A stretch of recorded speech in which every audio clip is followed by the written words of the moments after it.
This is Douglas Bickford, and it is the 14th of October, 2021. Now, this is Bullseye. This is who my wife, in a toxic relationship that I got into in 2017, was going to kill this guy. She had killed two of my cats, and she was going to kill him because supposedly, according to her mother, he jumped up off the floor for nothing, for no reason, and scratched her in the face, which he did. Anyway, buddy, you got to go. Anyway, that's Bullseye. That's a cat that got us out of a toxic relationship. Okay, buddy, get going. He's got a vet appointment today. I believe he's got teeth that need to be pulled out because they have a hard time eating. Okay, now wait a minute, buddy. Come on, you got to go. Go. I love you. So anyway, her mother, we moved her fat mother in because her mother had moved in with her sister. She's 85 years old. She's 86 now. I left her a year ago, November 2nd, 2020, almost a year ago. Pushing a year now. And I left everything I owned because she was going to kill that cat that I just showed you. Because her mother lied about how it happened. Okay, her mother said he jumped up off the floor for no reason and just started attacking her. She was either bending over, trying to pet him, breaking up cat fight, something. She was bending down. She was like 150 pounds overweight. Anyway, so she lied about it. And then my wife jumped on the bandwagon and said she'd kill him. She did claw him, throw him out the barn, death sentence for a cat. And that was the only time I could say no to this woman. I married her in May of 2017, May 27th, 2017. Married her after 3 weeks. Put an ad on Craigslist because I had no self-esteem. I did all this stuff because I had no self-esteem. I did it my whole life. Okay, my fourth marriage. Okay, and that was because I was sexually abused as a child. Anyway, because I had no self-esteem, I put an ad on Craigslist looking for a woman. Right, normal guy looking for a normal girl, and I found exactly what I was somebody with no self-esteem. Okay. Because without self-esteem, you can't love, you can't be loved. And without self-esteem, you can't be content either. Okay. That's the absolute most important thing that you can have. Okay. I put an ad on Craigslist because I had no self-esteem. I married this woman after 3 weeks because I had no self-esteem. After I met her on Craigslist, I married this woman, even though she told me on the very first date she had a threesome with her husband. Okay. And she bragged about how much better the woman kissed than her husband, how gorgeous this woman was, and how this gorgeous woman didn't want to have sex with the husband, just wanted to have sex with her. I mean, this is like the first date. Okay. Me, moi, with no self-esteem, still married her after 3 weeks, after she told me that freaking story. I married her because I had no self-esteem. I continued the relationship. We met on Craigslist. I talked to her for like a week prior to ever meeting her face to face. She told me all this horrendous stuff that her family had deserted her and she was moving to New Zealand. They told her to get rid of her animals and they had done all this horrendous stuff to her. Okay. If I would have had self-esteem, I would have never made it past. I would have never contacted her after talking to her for an hour on the freaking telephone. If I had self-esteem, but I didn't have any. Okay. Because what we do with no self-esteem, we get ourselves in bad relationships. I married this woman after the very first time I went to her house on a Saturday. I'll never forget the freaking day. Both brothers living on the property, smoking dope, drinking alcohol, drinking vodka, whiskey in the middle of the day on this 5 acre farm, right? 5 acre place, a manufactured home, right? She was living with mom and dad, okay? Walking up to the walkway, the whole place is overgrown. The fences were falling down. No garage. There's a big shed that needed to be torn down, falling down. And then later I found out it's full of garbage, 20 loads to the dump, okay? Walk through the door, walk up the, uh, the walkway to the front door. Too big, could have been a beautiful house. Weeds up, grown up around the windows. Uh, Two big, huge decks, covered decks, both sides of the house. Filthy, dirty, hadn't been cleaned, needed restaining. The house needed painting. Uh, the well house was like, just like jury rigged together. They never did anything right. Uh, the whole 5 acres in shambles. I mean, the fence is falling down, all jury rigged together with wire and crap. Walk through the front door. Here's big fat mom and dad sitting in front of the booth tube in their 80s, right? Drinking Pepsi, root beer, and eating candy. The whole house is cluttered. I kid you not. The carpet, I don't think the place ever got cleaned in 10 years or 7 years or whatever they lived. The carpet had holes in it. There was holes in walls. There was like this, the doorway, holes in the doorway, the hallway. Uh, the bathrooms were filthy dirty. The whole kitchen, everything was cluttered. Kitchen counters were all filled with junk. I mean, it was like a hoarder house. Then later on, I started cleaning this place, and they'd never cleaned out underneath the stove and refrigerator for 7 years. Dead mice. You know how bad that is. The the stove they had in the kitchen, gas stove, had the mice got in there, ate all the freaking insulation, and they left the stove in there. They just didn't use the oven because there was dead mice in there. Every time they used the oven, it would stink. So they had dead mice in their freaking stove in the kitchen. And they never, ever took it out of there. Never replaced the stove or nothing. So they had dead mice all over in the kitchen. Underneath the cupboards, there's dead mice crap. I mean, on the dishes, that were underneath the cupboard. I found out all this stuff after I married her after 3 weeks. I started cleaning that place up. Okay. It was a nightmare. Had a beautiful home in Spokane, Washington, 3 bedroom, 2 bath, 2001 Marlette, a beautiful park. But I didn't have self-esteem, and that's why because she was good looking. So I overlooked everything. And I still married her after 3 weeks, even after knowing all this stuff. And then she didn't have a checking account, didn't even have a debit card. She had been living with mom and dad for years. And then she was living at that house with her ex-husband. Then I find out she'd been living with her mom and dad with that ex-husband for 15 years, for most of her marriage. That guy. So, you know what I mean?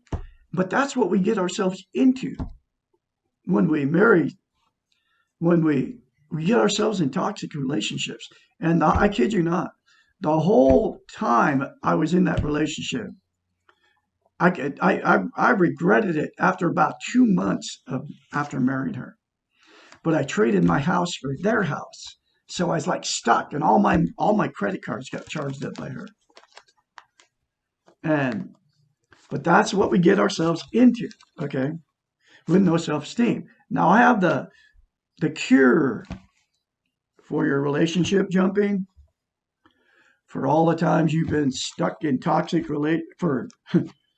I have the cure for you, okay, to give you self-esteem. Self-esteem is how you feel about yourself inside. It's also called self-love, self-worth, self-confidence. That's all the same thing.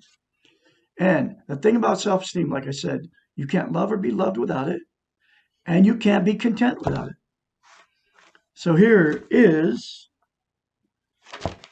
the very a cure for you to give you self-esteem on steroids. I'm full of it now, okay, because of mirror therapy and the book where I get all my concepts out of a book written by a psychiatrist, a doctor of psychology. Her name's Susanna McMahon. She's nowhere to be found on the internet. You can't find her. I can't even find a picture of her. But I accidentally got this book, stumbled upon this book at my son's house after I left her November. Ended up at his house on like the, I don't know, 4th of November or something, 5th, 6th of November, something like that, 2020. And I found this book buried in a box at his house. I was looking for a coffee cup. And I found this book, and I don't believe it was a coincidence. I believe God, I'll call God the Great Spirit. I believe He took me to my house just to get this book so I could get self-esteem. I had to go through that relationship because I had no self-esteem, and now I have self-esteem, and I can live alone. And I haven't, because every marriage or every time I break up with somebody, I jump right back in, and the same thing happened. I had 4 marriages, okay. We end up splitting up. And there's a lot of billions of people on the planet running around no self-esteem. I believe it's like 99% of people running around no self-esteem. But here's how you get it. Look yourself in the mirror, say, I love you. Say, I love my inner child. I'm going to take care and nurture my inner child. Say, I'm worthy to be loved, worthy to love. Very important. Do not tell anybody you're doing it. Because if you do, they'll think you're nuts. I've been doing it for like 10 months. And I don't tell anybody. Okay. I mean, you're gonna like, oh yeah, I'm just gonna go tell somebody, hey dude, I just moved to Klamath Falls, Oregon. I have acquaintances here, my neighbors, right? Anyway, I'm not gonna tell them that I look at myself in the mirror, say I love you, say I love my inner child, nurture my inner child, and I'm worthy to be loved, worthy to love. They're gonna look at me like I'm from Mars. They don't understand it. Nobody knows what I do on YouTube. I don't tell them. It's pointless to even tell them. They don't understand it. Because, number one, here's why I'm doing it. Number one, when was the last time you had a conversation about self-esteem with any of your friends, any of your family? Nobody ever talks about it. And the other thing is not being taught anywhere on the internet. The television isn't talking about it. It's not being taught. Nobody's telling you how to get it. And nobody's telling you how simple it is to attain it.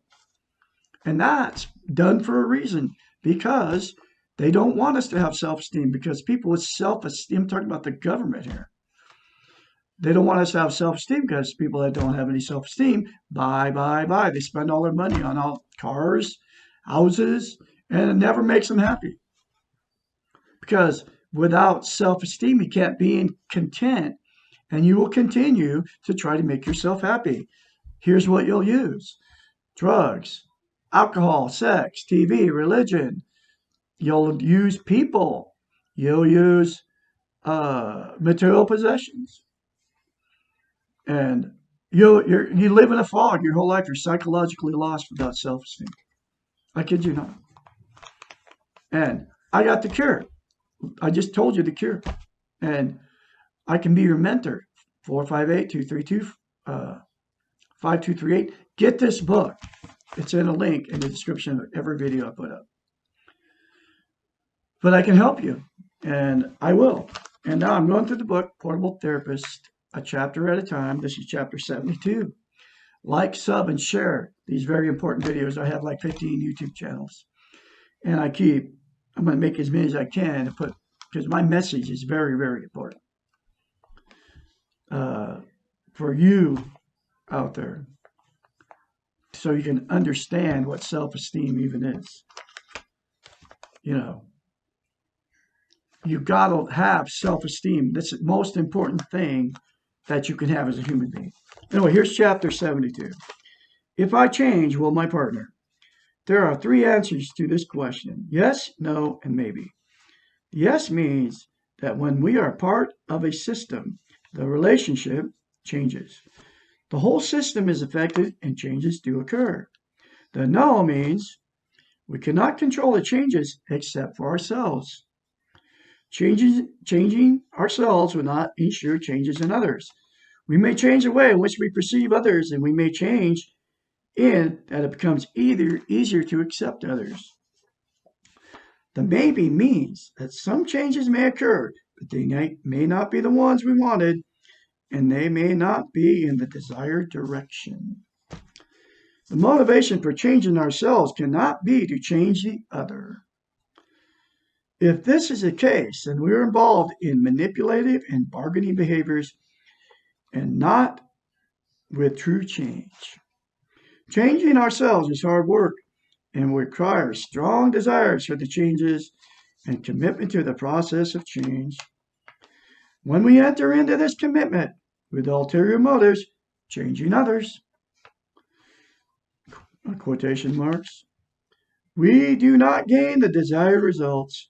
We may find ourselves right back in the codependent cycle. We're doing all the work, taking all the responsibility, and the reasons for our efforts are not occurring. Chances are we will begin to feel resentful and cheated and angry at the person who is not changing. We also may feel angry with ourselves. All of these are destructive to the development of our own self-esteem, and our efforts will backfire. If I'd got this book and I started going through it while I was married to her, I'm still married to her. I'm going to let her pay for it. I probably would have left a long time before I would have never lasted 3.5 years in that relationship, because I would have started to change and she wouldn't have. But it wasn't meant to be that way. I believe everything happens for a reason. I believe everything happens. It's like, I think it's all controlled by the whatever it is. I call it the Great Spirit. You can't change anybody. You can only change yourself. I've changed, okay, because I did it on my own, and I did it because I was like, when I left her, I was like devastated. I was ready to commit suicide.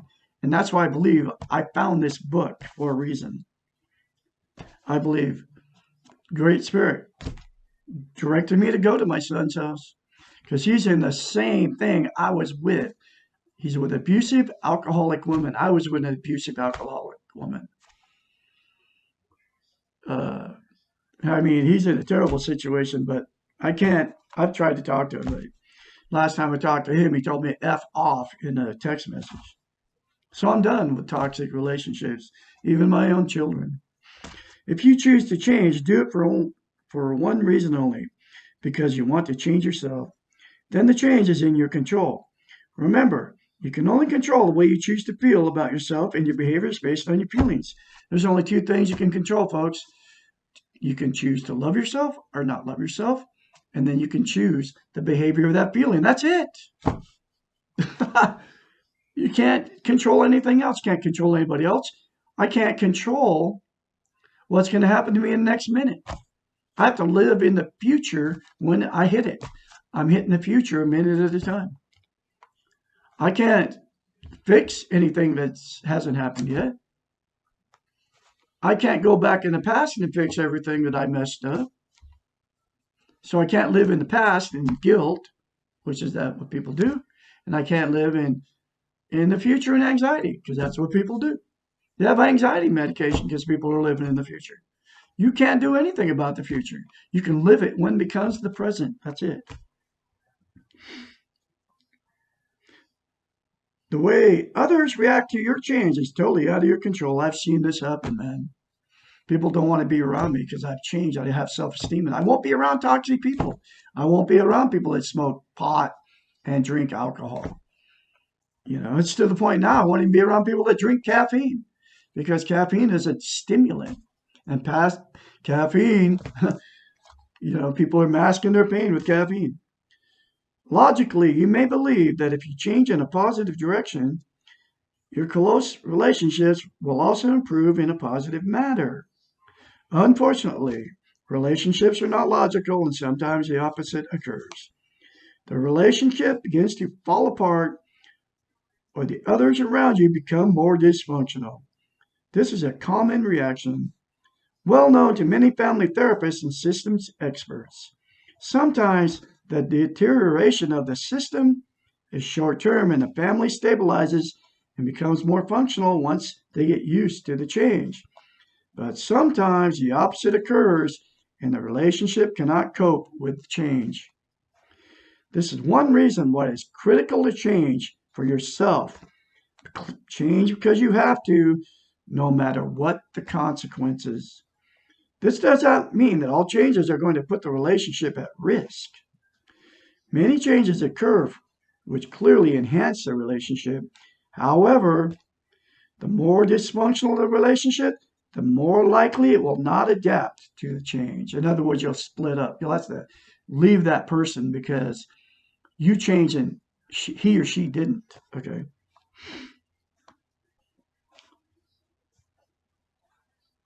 These relationships are already at risk and creating great pain for those involved in them. Man, I was in it for 3.5 years. I was actually in it for 4 marriages to the tune of about 30 years of my life. Okay.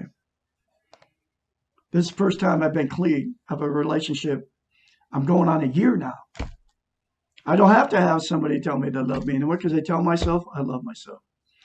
I'm happy, content being by myself. I am.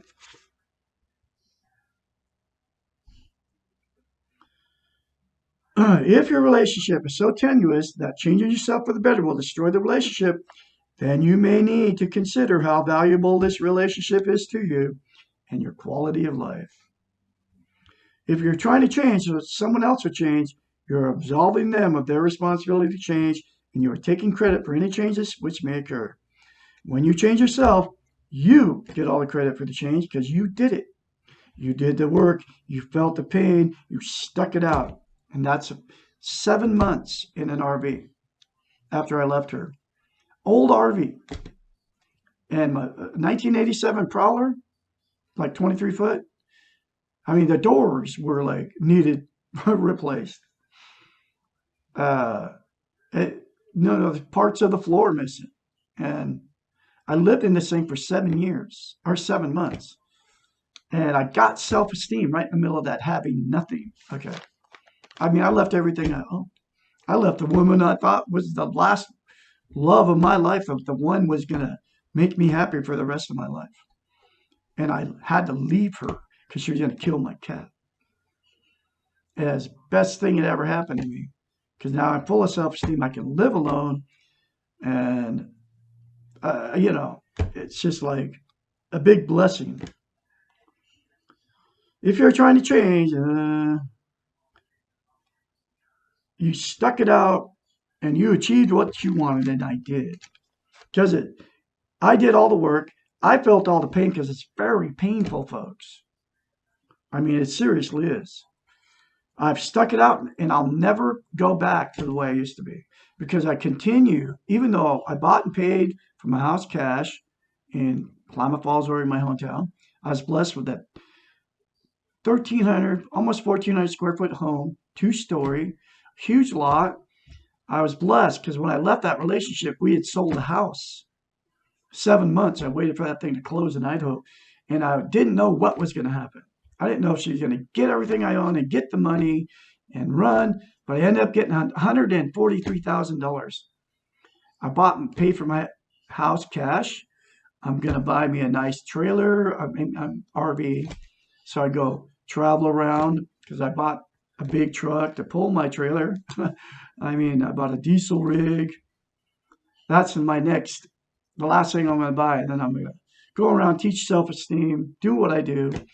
I go around and see the country because I'm 66. I'm going to be 66. And that's what I'm going to do. But I'm not selling my house and moving no frickin' RV. No way. This can be my home base. And I'm a musician too. A very talented musician too. The more positive you say to yourself in the mirror, or the more positive you say to yourself, period, it will come to you. I found that, the more I say good about myself and my music, the better it gets. Okay? Self-esteem has helped me with that too. Everyone else has the same rights. They all get credit for their changes. You did not do it for them. They did it for themselves. Do not try to change for others. It never works. Like, I can't change my son. He's in an abusive relationship with an alcoholic woman. My daughter is in an abusive relationship with an alcoholic guy. They're both lost. And here I am out here teaching self-esteem on YouTube, but I won't be around. They're too discouraging to me. Well, my son told me to F off. My daughter told me when I left this woman in Idaho, left everything I owned. She stole everything I owned because I couldn't be, she was going to kill my cat. My daughter said, Dad, you screwed her over. I left everything to her. Okay. She had a big fat mother to live with her. She had her, I always had to have her alcoholic, drug addicted, hoarding pig brother living on my property who I supported his deadbeat butt for the whole 3.5 years I was in that relationship with the exception of about 5 months. She couldn't, we fought and argued. Every time we'd get in a fight, she'd go run to him. Okay. And this guy was a chain smoking, pot smoking, alcoholic, whiskey drinking, racist, Trump loving. I mean, just like hated anybody of color. I mean, it's like crazy. And then he come in there and rant at her. I believe the guy sexually molested her. He was a half brother. I believe he sexually molested her when she was a kid. Okay, probably 7 or 8 years old. I believe she was a bar hopping princess in a band in her younger days. This woman would brag about her life, brag about her family. She had a nephew that was worked at NASA. Supposedly it was a whatever. I can't remember the name. But she'd brag about how great it was. Oh, our family, he works at NASA, and la la la. And she would brag about everything that she did in her past. And then her mother was the same way. And so was her brother. And so was her other brother. And I never got to know this other sister. But the two brothers, they brag about themselves. They always talk. They're alcoholics. My wife was an alcoholic. Uh, couldn't put down wine. Right? She was a wino. Okay, but all of the whole family. The mother bragged about herself. The never knew the father enough. He died in 18. All I knew is he threw cold water at his daughters in the when they were teenage girls that walked in the bathroom when they were taking a shower naked, right? And would throw cold water on them. And they'd jump out of the shower and you'd see their bodies naked, right? That's the kind of father they had. Okay.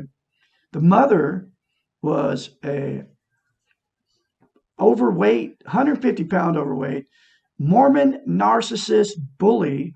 I believe she sexually abused all her kids, but all the whole family, my wife, John, Denver, her name was Colleen, her sister, every one of them, and the mother all bragged about themselves. That's all they did, how great they were in their younger days.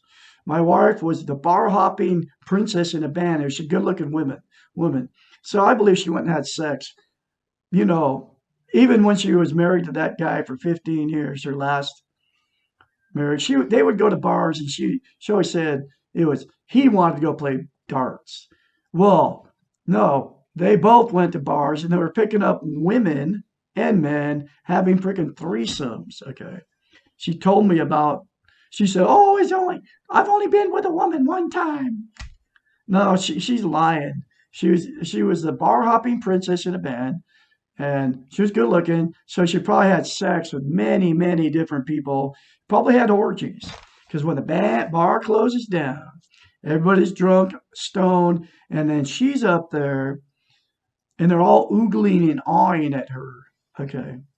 Because she was good looking and then she could sing. And then they would all probably just go, she would probably go home with different guys all the time. And she probably had her husband going with her. Okay. And then she had a daughter that she would take like a 7 or 8 year old kid or 6 year old, sit her in the bar while she was getting her weak ego, all her needs met by all these people, drunk people, oogling and eyeing at her when she was up there on the stage with the band, right? But anyway, but she never told me. She told me when I first met her, I'll never tell you stuff that I've done. She even told we were in therapy when we split up. It had been for like 4 months. And she even told the therapist, I always stuff everything. And the therapist told her, stuff comes out in other ways. Okay. And it did at me and at everybody else. But she had this friend, Kathy, that came over there, you know, and this woman had they were holding each other's secrets. And Cassandra told her all her deep, dark sexual junk she's done and been involved in. And Kathy had told her that she was sexually abused by somebody in her family, right? Cassandra told me, I'll never tell you what happened to Kathy. And then there was all this weird, Kathy, this woman would come to my house, just show up unannounced. But there was this weird, they were both, Kathy was holding her secret she was holding it from me. Okay. So she would use it to manipulate my wife into doing stuff for her because she'd come over there. I mean, she'd show up at our house, walk into our yard. We're out in the barn or wherever at night and just stand there and look at us. Okay. Without saying a word. And I turned around and there she was. Scared the crap out of me. And she had that weird look on her face. And she was holding something over Cassandra. That was my wife's name. She was holding something over her because my wife would give her all kinds of stuff. And I think it was because of the secret that she held. So, because my wife told her, don't tell Doug, But I think it came from her brother, Denver, okay? Because she couldn't get away from the guy. We fought and argued about him even living on my property. I mean, I didn't want him there because she would run to him every time we got in a fight. I kid you not. He was there when I left. And she's probably still living with that guy. She's probably still living with her mother. She didn't even have a checking account. She didn't have a debit card at 56 years old. She was never responsible for any bills for years. Her mom and dad were paying all the bills. Her dad even told it to me. He died in 18. I had a hot dog business in Spokane, Washington. He came down there and talked to me. He told me that, oh man, I paid all kinds of money for my daughter. Talking about Cassandra, right? My wife. Then I told her about it. And then he was bitching about it. And I told her about it. My dad's lying to you. And he was dead. Okay. He lied to you about that. So anyway, but that's the stuff we get ourselves into, folks. And you are out. Billions of you are in toxic relationships right now. You can get out of it and get free of it if you do those 3 simple things in the mirror. And get the book, The Portable Therapist. It's very cheap. You can afford it. Anyway, y'all have a great day out there. My phone number one more time. I can help you. 458-232-5238. Y'all have a great day. I'll have another chapter tomorrow.